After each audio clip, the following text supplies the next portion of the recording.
Spoilers ahead. Watch out, and take care.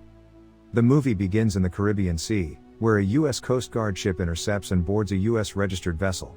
According to the evidence, the ship's former residents, American businessman Peter Hardin and his family, were killed by the occupying Colombian crew. Next, authorities reach the ship and arrest the criminals. At CIA headquarters, we meet the main character, a CIA analyst named Jack Ryan. Admiral James Greer asks him to prepare a full report on the capture of the criminals who stole the ship. Jack goes to the White House and analyzes a video recorded on the stolen ship. Authorities found weapons and blood everywhere. More specifically, Hardin, the owner of the ship, was killed along with his family. In addition, Jack discovers that the two criminals had been arrested in the past for drug possession. After the meeting, the president calls the National Security Advisor, James Cutter, and tells him that he has promised the U.S. to fight against drugs. James asks if he has a solution in mind, but the president lets him know that his plan would put him and the U.S. in a bad light. In Colombia, a man named Felix Cortez visits the drug lord, Ernesto Escobedo. He is the one who ordered Hardin's murder, because he took millions in drug proceeds from him. Felix is a former CIA agent who double-crosses him, and brings information to Ernesto, so that he can escape the U.S. authorities. Felix tells him that his impulsive actions could endanger all of them. He also reveals to him that Hardin was a close friend of the U.S. president, so he will seek revenge. One morning, the admiral calls Jack, and summons him to CIA headquarters. He reveals that he has been identified with pancreatic cancer, and since he has little chance of survival, he appoints him Deputy Director of Intelligence.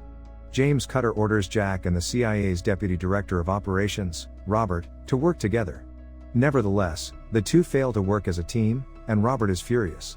The president secretly authorizes James Cutter to launch clandestine operations in Colombia, to root out the cartel. Cutter uses the funds to establish reciprocity, and the mission to fight the cartel. Robert Ritter meets with CIA agent John Clark, who he asks to operate the operation in Colombia. John refuses to work until the money is transferred to him. Robert agrees right away, and says he will have a special forces unit at his disposal. After days of searching, Jack Ryan discovers that Hardin was laundering money for the South American Cali cartel. The president is shocked to discover that Hardin, who he has known since childhood, has been collaborating with cartels. Now the president is worried. The press will learn that he was friends with a criminal. Meanwhile, Clark learns of a young sniper named Domingo. He is field tested in order to shoot at targets, so as to remain untraceable. Domingo fires 3 shots, and the soldiers are unable to find him. Later, he is congratulated by the captain, who informs him that he is now part of the special team that will go on the mission to Colombia. In the coming days, Ryan asks Congress to strengthen assistance to Colombians fighting gangs, assuring that there will be no U.S. military involvement. The special team will be flown to Colombia in 2 military helicopters soon. In the process, Escobedo hears the helicopters and looks around, confused. Ryan is summoned to the White House, and President Bennett delegates to him the task of negotiating with the Colombian government to seize Escobedo's assets, including $650 million hidden in offshore accounts. Ryan says he's still not convinced it's Escobedo, because his was only a theory. So the president orders him to go to Colombia and find out. When Ryan reveals the news to his former boss, he laughs. However, he advises Ryan to find Clark in Colombia, and ask him for help. As he is leaving, his boss warns him to watch out for Robert, as it is not clear which side he is on. Meanwhile, the special team has already discovered where the cartel is operating, and is watching them load an airplane with stuff. As soon as the cartel members walk away, a soldier installs an explosive on the plane and hides. The special team commander briefs Clark, who gives orders to detonate the bomb. Ryan arrives in Colombia, and is greeted by FBI agent Jean Fowler. She shows him photos of suspects who have a connection to the cartel, including a portrait of Felix Cortez. Elsewhere, Escobedo is informed that he has lost another airplane and becomes enraged. He is confused, and orders Felix to find out who is ruining his business. Ryan arrives at a hotel, where he meets Clark, and reveals that he wants to capture Escobedo. Clark asks him why he is telling him all these things, since he no longer works as a CIA agent. Ryan states that the admiral has assured him that he knows the area and the people and can trust him. Finally, he is about to leave and invites him to another place to talk. In the jungle, the special team discovers a place underground, where stuff is produced.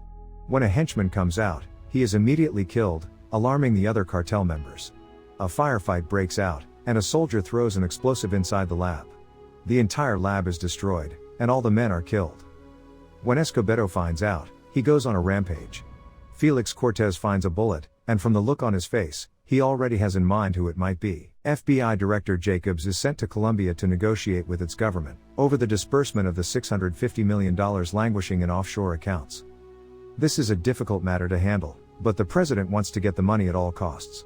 Ryan meets Jacobs at the airport, and the two drive through Bogotá, in a convoy of 4 bulletproof white Suburbans, escorted by motorcycle police blocking traffic. It is an elegant formation, but there is one problem: Cortez is aware of this, and wants to kill them. A fake police motorcycle emerges from behind a garage door, and follows the convoy. The intruder kills one of the real cops, and gets in front of the cars to lead them down a narrow alley. The locals know what is about to happen, and retreat behind closed doors. Gunmen line the rooftops along the corridor. Ryan is the only one who notices the amorality of the situation, even though he is talking to Jacobs. Suddenly, a bus speeds out of one end of the alley. 2 RPGs hit 2 vehicles, which both explode. Ryan and Jacobs are alive for now. The 2 remaining cars back up under the gunfire. One crashes into another bus that has come out to block the way out. Another car is blown up by an RPG, and the men pour out of the vehicles to reach the covers of a door. Ryan and Jacobs, the latter mostly comatose, narrowly escape another explosion. Ryan realizes that an agent named Dan has been injured, and picks him up on his back. They find a vehicle that is still running. He takes the wheel, and does a perfect reverse into a doorway that launches him onto another street. That leaves only him and Jacobs, who dies as soon as he is brought to safety. Ryan calls his wife, who is already aware of the situation, and tells her he is on his way home. The president and James are walking the dog, and cannot figure out how the opponents found out about their plan. As a result, Escobedo is blamed for the attack, even though he is innocent in this case. To calm things down, he calls a meeting with the other cartel leaders. Ryan returns home and warmly embraces his worried wife. In the car, Ryan discovered that Moira, who was an unwitting informant, had been killed. In addition, Moira was also Cortez's secret lover, which only Ryan's wife knew about. The woman reveals that the lover resembled Ryan, and was a Latino. Next, the cartels meet to discuss the latest attacks suffered by U.S. officers. Meanwhile, former CIA agent Clark and the special team are monitoring the target. They spot a massive yellow truck parked outside the house. Cartel leaders gather in the house as the jet and the falling bomb fly towards the house. Clark keeps an eye on the target, and notices the car carrying Cortez and Escobedo heading toward the house, narrowly escaping. Meanwhile, the CIA analyzes voice recordings of Cortez and discovers his identity. At that moment, Ryan learns about the exploded mansion that caused such an uproar, because youngsters were also killed. Meanwhile, Robert and Cutter are discussing the incident. Cutter is worried that things are getting out of control. However, Robert assures him that people will be told that the yellow car parked in front of the mansion had a bomb inside. Ryan is unaware that Robert is waging a war against the cartels, and when he discovers the report about a bomb in the car, he feels something is wrong. He analyzes the site of the explosion, and when he discovers a hole in the ground, he realizes that it is not a bomb in the car at all. Meanwhile, Cortez discovers that it was the Americans who blew up the mansion, and strikes a deal with Cutter. Cortez will kill Escobedo to take over, then reduce shipments to the U.S., and allow U.S. law enforcement to make regular arrests, to convince the public that the U.S. is winning the war on drugs. In the process, the special team finds another production site. When they discover that the enemies are outnumbered, the team decides to abort the mission. Cortez meets with Cutter and demands that the special team's location and any CIA support be removed, in exchange for his position within the cartel.